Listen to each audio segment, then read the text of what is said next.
So the second site visited was a place called Kahn Market, and it was basically just like a grocery store.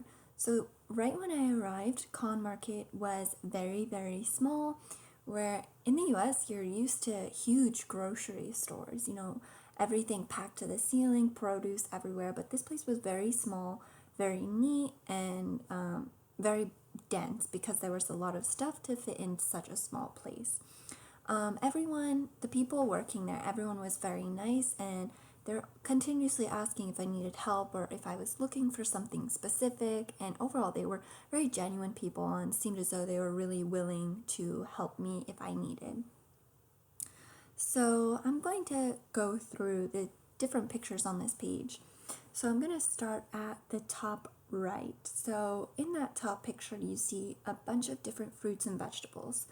Now, everything in that image is organic. So all those fruits and vegetables are organic, which you don't usually see in the US because, again, organic is pretty expensive here in the US.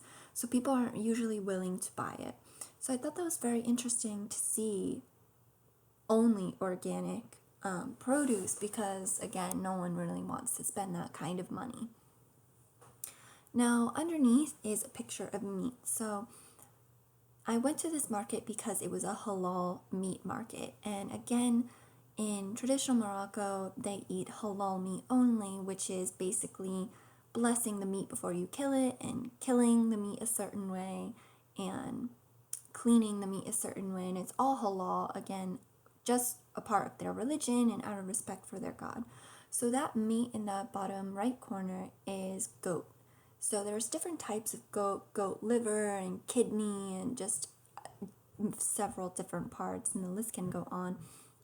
However, I thought it was very interesting because in traditional Morocco, you normally see chicken and lamb the most. However, in this market, I only saw goat. I did see chicken on the sign, however, I did not see it being served like the goat is here in this image. But very different from the US because in the US you don't really see the different parts of animals. You kind of just get, a chicken thigh or, just typical things like that. But, goat liver and kidney, they're not very common. Those types of the meat aren't very common in the US. So that was very interesting to see.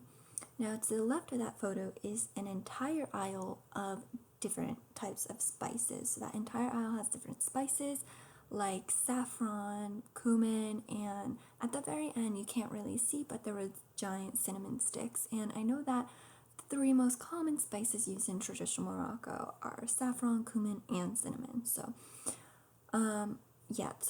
traditional Moroccan dishes use a lot of different spices to flavor things different ways. So this market did a really great job of capturing different parts of traditional Morocco and bringing it here to a US market.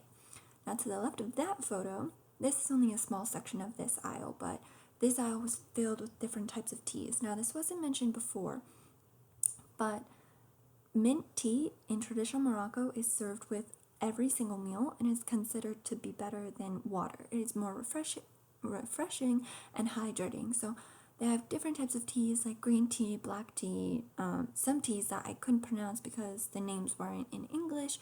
But overall, they had several different teas and many different options to try. So overall, this market had halal meat, a bunch of different spices, or only organic fruit as opposed to conventional fruits and vegetables, and different teas, and strictly goat I saw, and very rare kinds you would see in typical US. So overall, this market did a great job of capturing traditional Morocco and different parts of it, and is very different from a normal US grocery store.